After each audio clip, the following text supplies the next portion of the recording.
عليكم ورحمة الله. الفاتحة. أعوذ بالله من الشيطان. بسم الله. الحمد لله الرحمن مالك إياك نعبد صراط الذين أنعمت عليهم غير المغضوب عليهم ولا الضالين آمين.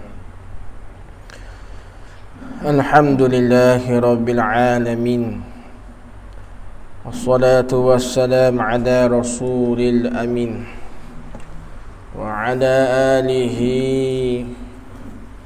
وصحبه أجمعين. سبحانك لا علم لنا إلا ما علمتنا إنك أنت العليم الحكيم. ولا حول ولا قوة إلا بالله العلي العظيم. وقال الشيخ المصنف رحمه الله تعالى ونفعنا بعلومه وبعلوم مشايخنا في الدارين.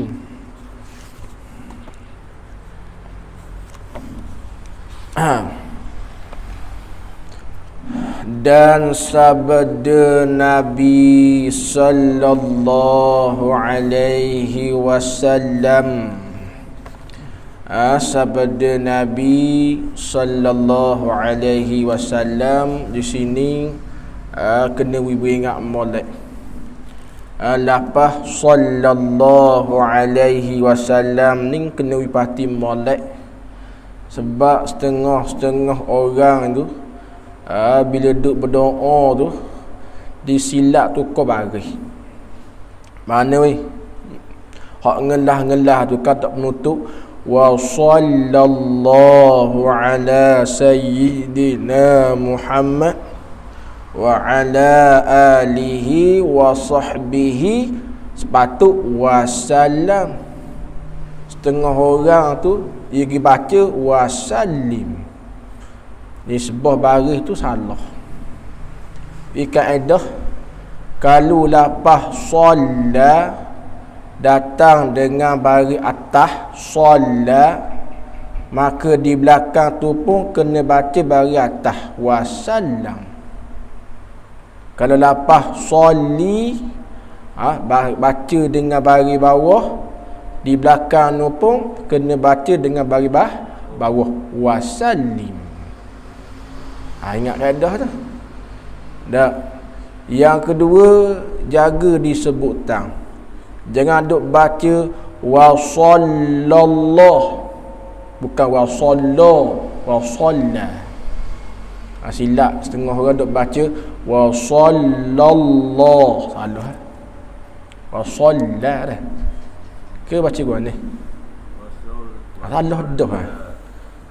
Wa salla, bukan wa sallu. Ada baca selawat balik berarak tu kan, musim-musim maulud duk berarak sallallahu, salah dah. Kata ngaji ikut kaedah tajwid lah. La bila bagi atas ibu ni gua ni. La. Kalau lepas tu sebutannya sad. Sol la ke salla. Solat. Mana yang kita baca solat? Tu. Balik duk beramal tu. Teka duk baca tu. Duk baca solat ke solat? Hak duk baca lama ni. Tahu belakang dah lah bagi atas lah. Betul dah. Lepas dia duk baca lagu mana weh? Solat ke solat? Hak ramah? Hak ramah. Baca solat ke solat hak ramah buat? Solat apa duk solat macam? Dah balik duk bergarak sallallahu, nak kena dah. Makna tak ada lari. Cuma tak betul dari segi kaedah sebutan. Sebab tu bila mengaji kaedah Quran ni, we kena molek sebutan macam bacaan doa kok, wal mu'minina wal mu'minat. Bukan wal mu'minina wal mu'minat, salah kata. Huwa amzah.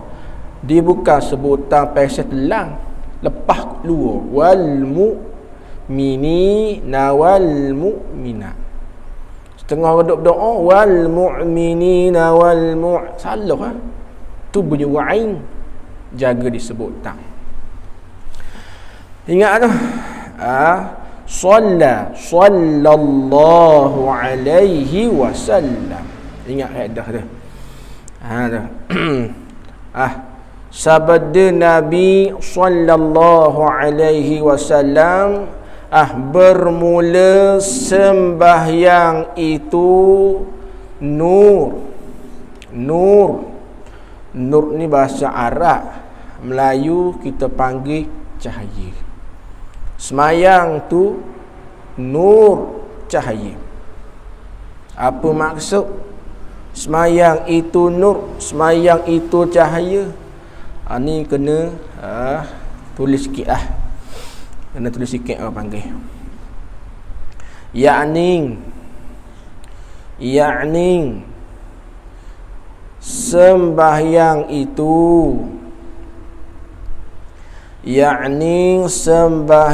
itu sabab bercahayanya hati. Satu. Dan sabab bercahayanya muka. Dan sembahyang itu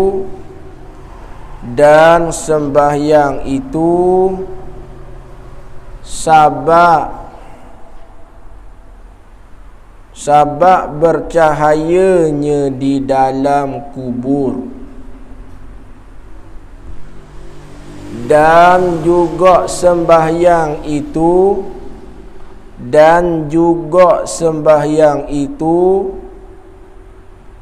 sabab bercahayanya di padang mahsyar.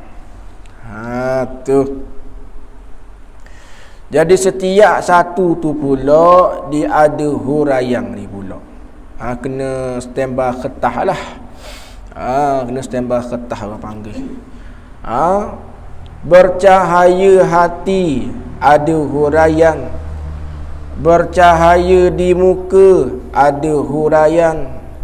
Bercahaya di dalam kubur ada huraian. Bercahaya di padang mahsyar ada huraian. Nisbah dengar boleh dengar, tak ada masalah. Cuma masalah ingat dah ingat. Sekurang-kurang bila mari dengar orang panggil hasidah pahli dia tu. Cuma masalahnya ialah ingat dan tak ingat.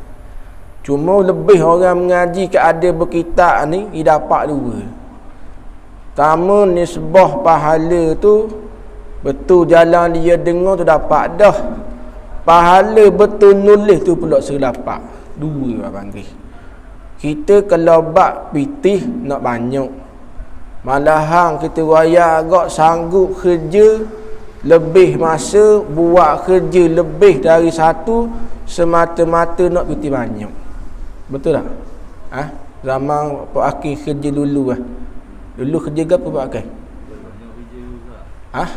Antaranya jaga sekolah masa tu berapa gaji? Masa tu belum masuk buah 200 lebih. Setahun bila? Tahun 80. Tahun 80-an lah. 200 masa tu kira mahal tak tu? Masa tu starting 200 tahun 80-an. Masa tu kira gaji murah ke kerja mahal saja? Sama tu 200 ya. Murah. Lepas tu kerja jaga sekolah ni dia ada jadual dia dah. Kadang-kadang pagi, kadang-kadang malam. 3 shift. Apa aking kena mah antara ni? Pagi pukul 4. Malam pas subuh. Gitu. Jadi wali kalau orang ada anak ramai masalah. Gaji murah, disanggup pula buat kerja lain, nak tambah pitih. Tu munasabah bagi kita manusia.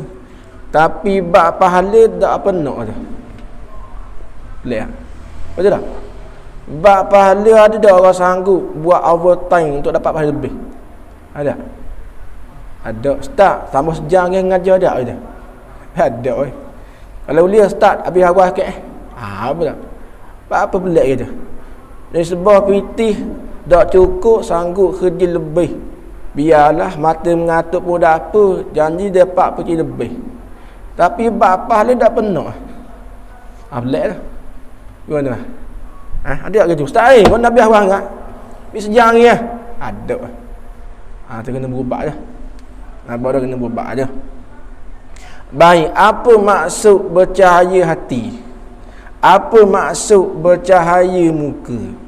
Apa maksud bercahaya dalam kubur? Apa maksud bercahaya di padang mahsyar? Sebab Nabi duk wayak sembahyang itu nur cahaya. Maka cahaya tu bik-pak lah situnya. Bercahaya. Bercahaya dalam bercahaya pada hati, bercahaya pada muka, bercahaya dalam kubur, dan bercahaya di padang mahsyar. Apa makna bercahaya dalam hati?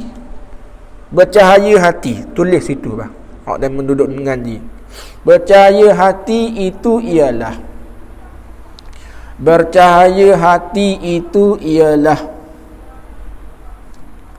dibukakan hati,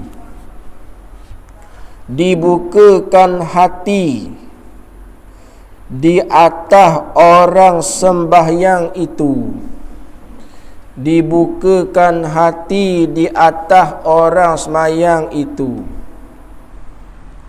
jalan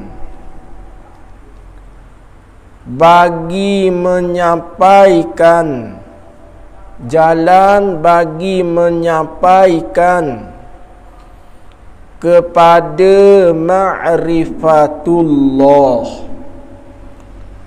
Tu maksud bercahaya hati. Dibukakan hati di atas orang semayang tu, jalan bagi menyampaikan ma'rifatullah. Satu. Dan juga dibukakan hati, dan juga dibukakan hati di atas orang sembahyang, jalan bagi mengenal, jalan bagi mengenal hukum yang bersangkutan dengan Allah. Itu dipanggil bercahaya hati. Beri lah. Cuba tulis khabar. Hak luar. Kalau boleh smackdown lalu lah. Khabar nak main semain lain.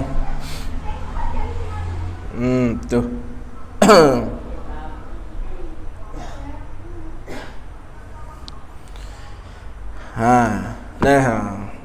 Habis itu. Apa maksud bercahaya muka? Tulis itu. Bercahaya muka itu ialah, bercahaya muka itu ialah sabab mitok kat belakang tu senyap agak dah. Smackdown sabab bercahaya muka itu ialah sabab seseorang itu Sebab bagi seseorang itu mengerjakan amal dengan khusyuk,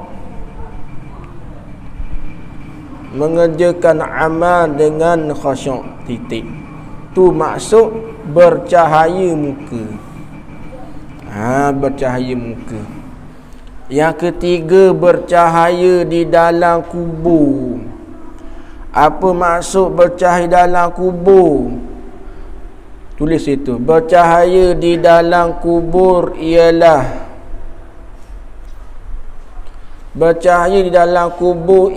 mendapat keselamatan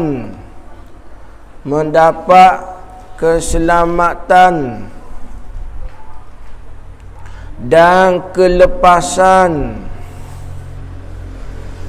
daripada fitnah kubur. Tu bercahaya dalam kubur, mendapat keselamatan dan kelepasan daripada fitnah kubur. Pak Akai, dia kalau orang mati ni Pak Akai, lepas kata 7 lakah sahaja orang yang ke bumi ni, 7 lakah je dia berjalan, maka mari selalu malaikat 2 orang. Soal dulu dah. Soal apa?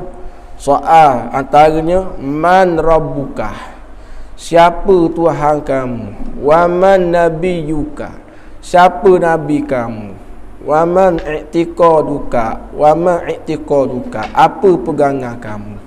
Dia soal tu Pak Akai, orang panggil suara malaikat ni seperti suara guruh peti.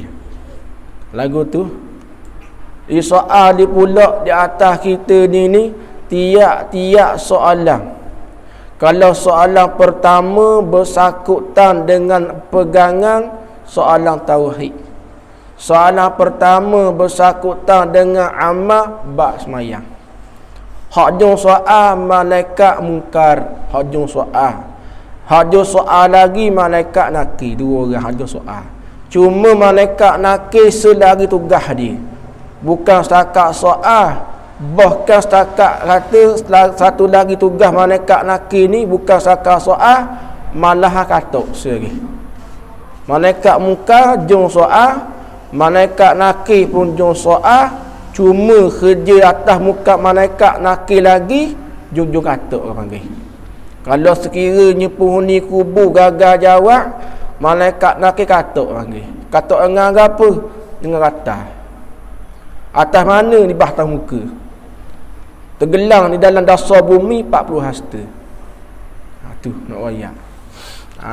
Tu. Jadi dengan sebab sembahyang tu, sembahyang yang betul-benar, sempurna segala rukun syarat orang panggil, sebab di dalam kubur lagi orang tu selamat, orang tu dapat kelepasan daripada fitnah kubur. Sebab tu orang yang tidak semayang ni, pendek kata gak dalam kubur esok-esok boleh sakit. Kenapa tak? Cuma tak kabur kita. Kada balik setiap alim bulan kali balik kabur. Ada. Kalau boleh balik bulan kali tobat balik dah kabur. Kena buat kan? Ada balik bulan kali. Ada. Kalau balik mana? Terima tak? Malik dengan kadang kapang lagi. Terima tak dia? Jawab akan tak terima lalu dah. Nah, tak ada balik dah. Tapi begitulah tiap-tiap kita ni nak orang yang bernyawa ni rasa sikit seorang mati. Sakit tak sakit, anak-anak rasa sendirilah. Dalam kubur esok rasa sendirilah lagu mana. Selamat ke, tak selamat ke, lepas ke tak lepas, rasa sendirilah. Tak ada orang dah nak nolong saya tu. Ataupun ustaz ke tak ada perlu dah. Penemangnya ialah amal.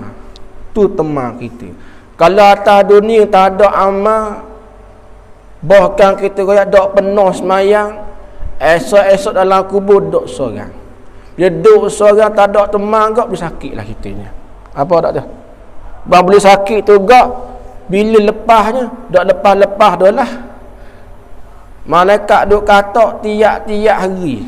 Selagi mana tidak berlakunya kiamat, selagi tu duk katak. Kalau kita lah kena piak pun duk cakap nak dah tu royak. Ni nak hari, nak waktu. Dak kira pagi, petang, malam duk katak semua. Cakap dak kita. Cakap dak kita. Tak cakap ke panggil. Dan orang mana semayanglah.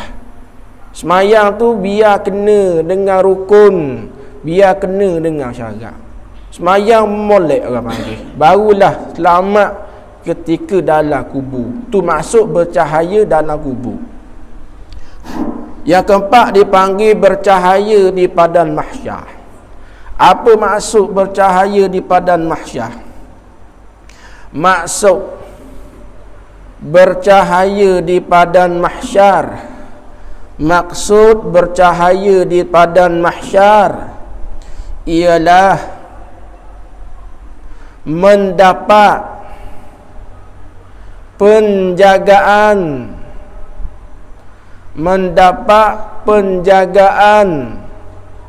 ketika berlaku huru hara di padang mahsyar pada hari kiamat. Tu ketika di padang mahsyar apa akai kita duduk seorang panggil. Tak ada dah masa nak tengok kiri, nak tengok kanan, tak ada masa dah. Masing-masing duk bimbang tentang diri masing-masing. Kita duk kumpul di padang mahsyar apa akai dalam keadaannya bulat. Tak akan lupa. Dan masa tu kita dah ada itara belah, dah itar dah. Duk bimbang di atas amal kita masing-masing. Jadi ketika itulah manusia ketika tu dia amat-amat memerlukan pertolongan. Kita singgahkan di padang mahsyar, kita akan cari, kita akan minta pertolongan di atas tiap-tiap nabi. Semua nabi ketika tu duk royak hari ni nafsi masing-masing. Temu dengan Nabi Allah Adam minta pertolongan. Kata Nabi Adam nafsi. Hari ni masing-masing. Sehinggalah dia bertemu dengan Nabi Muhammad sallallahu alaihi wasallam. Ketika itulah Nabi memberi pertolongan kepada semua orang Islam, semua orang beriman. Dan antara sahabat kita ni sendiri mendapat penjagaan ketika huru hara di padang mahsyar, antaranya semayang. Kalau orang doa semayang, jawab kelak gambar. Itu masuk bercahaya di padang mahsyar. Habis.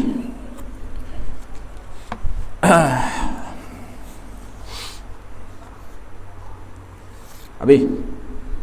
Dan lagi sabda Nabi sallallahu alaihi wasallam. Ingat, bila sebut saja nama Nabi, sunat diiringi dengan selawat selalu. Sebab Nabi duk wayak dalam hadis, dia nak kenal kedak orang kerekut. Kita panggil bakhil. Bakhil ni bahasa Arab daripada kalimah bukhlun. Sehingga dalam doa kita minta dengan Allah, wa a'udzu bika minal jubni wal bukhl. Dan aku minta berlindung kepadamu ya Allah minal jubni, daripada jubni. Apa jubni? Daripada sifat penakut. Orang kampung panggil apa Pak Hakim? Hak ni takut bahaya. Orang jenis takut bahaya ni, orang kampung panggil apa? Orang kita. Dia panggil apa orang kita? Jenis takut bahaya. Dia panggil pengecut ni, pengecut. Panggil pengecut sini, pengecut. Dah? Ke sini apa sini? Jubni pengecut, sifat takut dah. Wal bukhl, dan sifat kedekut. Sifat kedekut. Orang kampung panggil apa? Kata orang kupik ni, orang kedekut ni, orang kampung panggil apa? Tak ada masing. Lagi? Takar jering. Lagi? Tepat kita panggil. Jenis kopi, jenis kedekut ni. Tak ada masing. Takar jering. Lagi? Kelong. Kelong. Kelong pakai? Kelong tu mana Haji? Itu tu kelong. Hak orang nak belaka, hak dia dak ui lah. Tu kelong.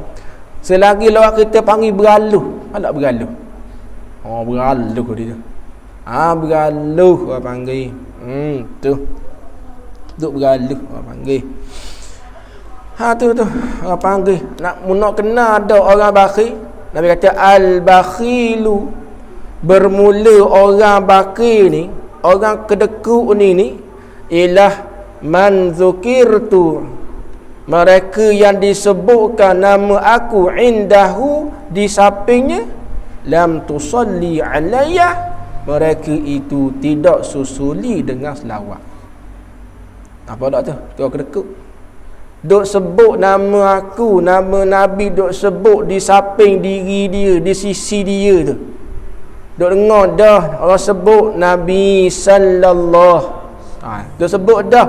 Pas tu buat badan senyap. Tak ada susuli dengan selawat. Hak itulah orang kedekut kata Nabi. Ada orang kedekut kata Nabi. Mudah-mudahan kita tak termasuklah dalam golongan hak kedekut ni, orang bakhil ni, mudah-mudahan. Tu minta berlindung dari sifat kedekut. Nak tanya weh, kalulah kita ni ada saing, pisai kita ni Allah beraluh lajuk, cukup kawan? Kalau masalah lah, dia mari duduk tepi kita kedai makan, rasa senang ke serabut? Apa serabut? Pandai. Tanya Pak Aking lah, kalau boleh nyepak nak nyepak apa saya? Ikhlas ke apa? Nak nyepak tak apa saya? Kalau boleh nyepak nak nyepak tak apa saya? Nyepak. Ni kata jahat ni. Hak kena sama siapa dia? Ustaz kena omong. Enggak. Tanya bayar, aku bayar. Hak mari kau lain hak tulis tu. Dah kena lah. Dah kena. Kalau sekali tak pergi dah. Dah acak-acak. Nak nyepak apa saya? Dah dapat sana ada kerja pula. Tu mu dia kerja. Dah ni bina ayah. Kalau saya dulu apa lagi? Ni asal temu, belanja hak mu. Dadak kau dah. Tapi sungguh kalau orang jenis perangai kedekut ni bukan setakat orang yang tak suka, bahkan kita royak natau tak suka. Gimana? Tu royak sifat kedekut ni Allah. Tapi dalam agama tepat hak yang sepatut kena kedekut, wajib kena kedekut. Mana contoh? Orang mari nak minyak pitih. Pak Aking, berasa nak minyak pitih. Hak nak minyak tahu dah. Jenis kaki main barang. Main barang dah. Main ni lah. Hak main ngejah-ngejah pe kuda pe cicak ni. Napa dah tu? Kena dah kaki-kaki kuda ni kena mana Pak Aking? Dah kata nak kena mana jenis main pe kuda. Kena mana? Dah mesti jalan raya memang pergi kuda. Ke ni dia naik kuda? Dah tau. Nak kena main makan pergi kuda? Bang. Nak kena? Kacik. Lagi? Nak kena makan pergi kuda ni orang balik mata dia. Mata merah. Selagi badannya bau. Atau pakai pergi kuda. Dan orang makan pergi kuda ni dia Allah semenda. Kalau tengah kacik, jangan Allah lah pisang. Mutuh ni. Orang pergi kuda. Bidang makan pergi kuda tak apa lah. Kalau kata buat kerja suruh ke apa pun. Buat gagah kerja. Gagah. Rupa pasal pun tak apa, yang ambil. Asal lepas. Tu tengok ayat. Tu jenis main pin lah, akak lah. Hak tu wajib kena kedekut tu. Paking pinyah pitih puluh ya. Nuak amda. Nak makan. Pi kena dia, haknya minta ini kaki pi wiak ke. Wajib kedekut. Apa dak ke? Wajib kedekut. Paking kedong kopoi puluh ya esok ayo tuk mu puluh esok ayo ni 4 hari minjak dak ayo apa okey wajib kedekut. Tepat hak yang kita kena sifat pemurah, hak tu mesti kena pemurah pula dah. Antara tepat yang kena pemurah sangat-sangat diremus sejik. Tu kena pemurah sangat dah. Nampak ton sejik, ada persen dia kocek buh belaka. Masalah dia kocek dah. Ada piti 40 ya, buh berapa? Puluh ya. Kita haki ke dah. Hak tu kat lagi nya bos seleng. Posai, buh. Allah, 40 ya, buh 10 ya tak apa dah. Dia kaedah nak senang kena kuat sedekah. Apa dak lagi? Nak senang, nak suruh rezeki Tuhan buka melimpah ruah, kena kuat sedekah. Antaranya ialah mak ayah kita jangan sesekali ngira. Apa dah? Mak kata gapo-gapo, suruh beli gapo-gapo, jangan ngira. Walaupun pasal. Tapi orang yang masih lagi ada mak, beruntunglah dia. Boleh khidmat dengan mak. Yang telah mati mak ni, banyak-banyakkanlah buat amal kebajikan, kirim pahala untuk ibu kita. Itulah untuk kita yang masih lagi hidup ni orang panggil. Cuma sungguh orang yang telah kematian mak ni dirasa sangat-sangat kehilangan. Kena pakai. Ambil sendiri kita royak agak ambil kehilangan. Bukan kehilangan seorang ayah, kehilangan seseorang yang seperti ayah. Mungkin tahu belaka dah ni. Iaitu tak ada lain lah almarhum tuan guru saya Nasir. Kehilangan almarhum tuan guru ni amo ceritalah. Amo dapat berita kematian almarhum tuan guru ni sewaktu hamba dalam perjalanan ke kampung Pekalang Store kuliah garik. Pukul 6.57 sapa di sekolah Kampung Bukit. Situ dah. Kira telefon. Gisau gang baik. Kira telefon kata long kata saya ada dah gitu. Ada guana ke? Ada. Mu gurau aku. Dak long sungguh long saya tak ada dah dia kata. Kata mu jangan gurau aku kata. Jangan awak gurau. Dak long saya tak ada dah. Dia gitu. Berapa masa tu mata berat dah lah terroyak agak. Amo dak percaya ke. Amo tak telefon kakak dia ni. Hak duk balapso telefon. Tanya hello saya ke mak wan ni. Dia kata saya tak ada dah. Masa tu nak royak gapo? Ibarat agak hilang separuh nyawa. Masa tu. Ibarat agak masa tu nak sapa dah di surga tu. Lu nak mikir. Nak balik semula ke nak terus? Masa tu tak benar dah. Gias terus surga. Sapa di surga tu gok menangis soratilah menangis.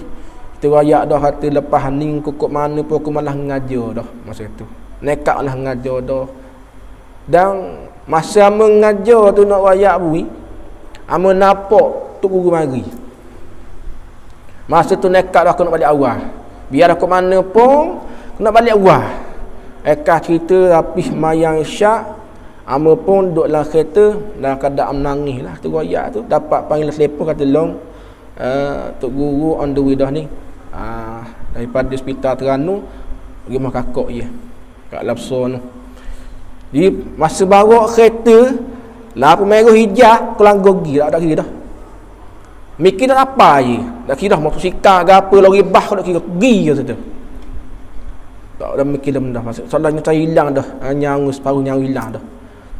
Siapa di kata bang? Sepu putu. Lalu ustaz ada mana ni? Kata ada di kata bang ni kata. Mana? Kata siapa dah ni kata mak kakak dia. Kalau ustaz rana nak pergi kedok ni, kita nak pergi kata. Amo nak pergi. Jadi amo pun masa tu amo nekat dah. Kita pun siapa di rumah tu lah pukul 10.40. Siapa tu nak rekah cerita. Siapa di muka pintu tu. Lu tu lembek dah ni. Mana kata ada orang pegang dah ni. Pergi masuk dalam rumah, masa buka tu masa nak pesang dah. Masa jalan tu hujung nak rebah dah bang. Orang pegang. Orang pegang ni buh tak kursi. Masa tu memang kita rasa lah dalam hati kita macam-macam dia mari dah kata. Dah macam mana aku nak pujuk hati aku ni. Nak terima kehilangan tok guru ni, macam mana aku nak terima. Sebab ambil dengan guru baik gini dia berkhabar. Baik sangat-sangat. Batu masa sangat terkesang di hati. Siapa learning tu ayat bui. Lalu di depan kedai nangis adalah. Adik nangis. Apa? Tiap-tiap hari jalan tu makan guna sokmo. Asal jalu urus situ. Kadang duk nyembang napok kah? Siapa learning orang panggil. Duk mimpi sokmo. Tu ni sebuah guru kalau mok bihari. Tuan bang. Hidu dak ngamok. Hidu dak. Masuk dalam rumahnya ingat tempat ni tempat gua ngamok tu memang rasa. Itulah orang panggil apa? Hati ni tempat sipang segala-gala. Sedih sipang di hati.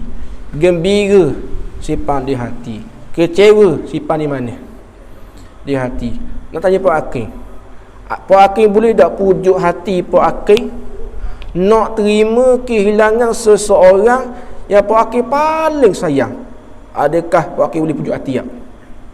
Nak terima hakikat kata orang yang Pak Hakim sayang tu tak ada dah. Senang ke susah nak pujuk hati? Susah. Amo siapa sekarang nak pujuk hati?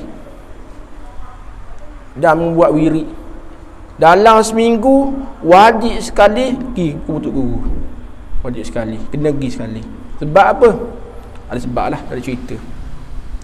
Dan balik cerita banyak sangat amo dapat rahsia-rahsia, cerita-cerita daripada kenalan rapat tu guru. Tak ada cerita.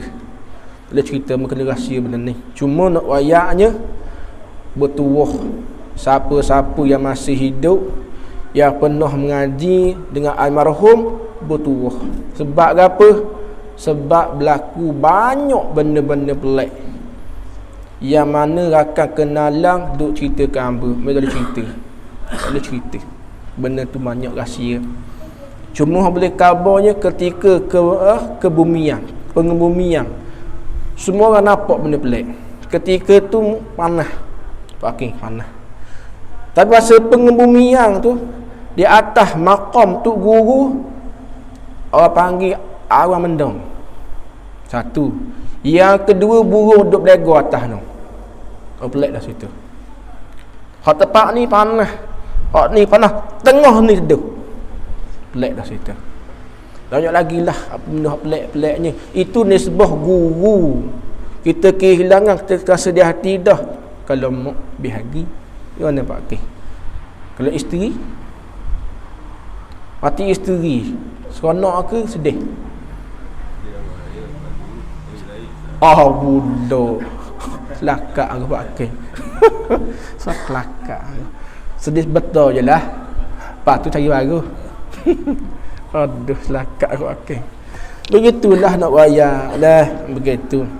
Tapi sungguh seorang ibu dia tak ada nak daripada anak dia ni duit. Tak ada nak. Satu dia nak. Dia agakkan anak dia ni tekah, dia tak ada esok-esok. Anak dia ni lah dia agak sangat-sangat ya tukang mandi, ya tukang semayang, ya tukang tanang. Hak ni lah dia agak sangat-sangat. Lepas tu pula dia agak sangat ke apa? Kalau tak ada esok-esok, anak ni lah dia agak sangat-sangat. Gi ziarah, kiri doa, duk sedekah. Ni semua. Kena gi buat orang panggil. Kena gi buat orang panggil. Tu nak royak dah sembahyang tu dah. Sebab orang panggil kelepasan selamat daripada huru-hara di padang mahsyar. Situ.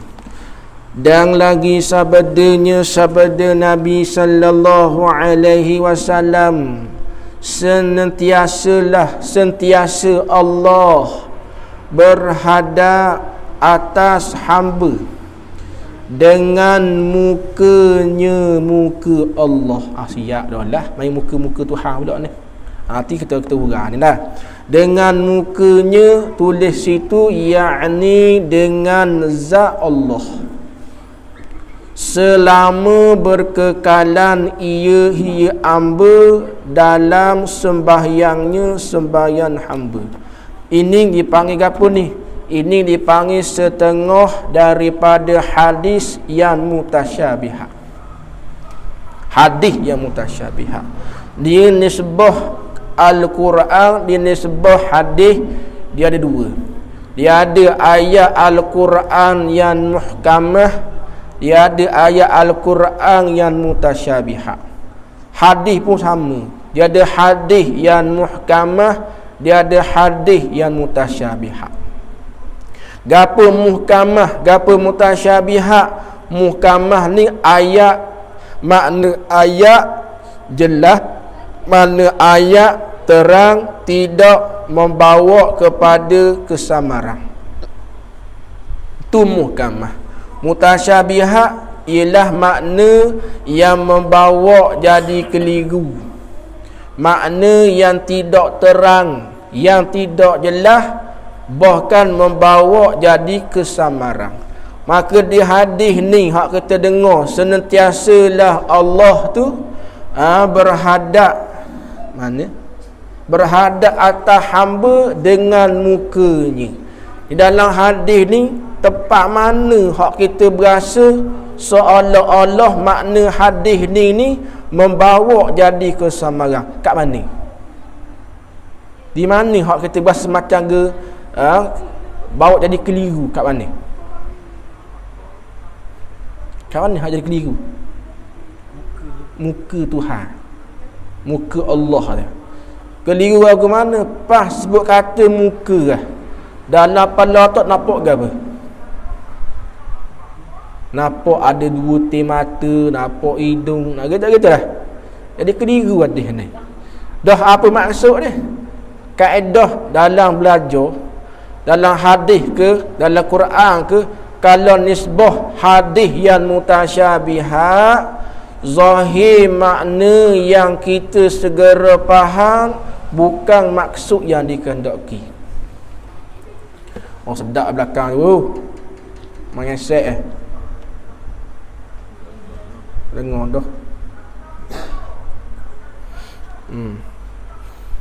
Kalau kena Syekh Nuruddin makan nyepak dah tu. Beda arah dah untuk budak. Panggil azahir makna hadis yang kita segera faham tu bukanlah maksud yang dikehendaki. Dan apa maksud dia? Senantiasa Allah berhadap atas hamba dengan muka. Tulis itu yakni Allah, yakni Allah senantiasa, Allah senantiasa mencurahkan rahmat, Allah senantiasa mencurahkan rahmat di atas hamba selama mana hamba itu mengerjakan sembahyang. Itu maksud dia. Minta terus sikit bisimbang lagu pula dah.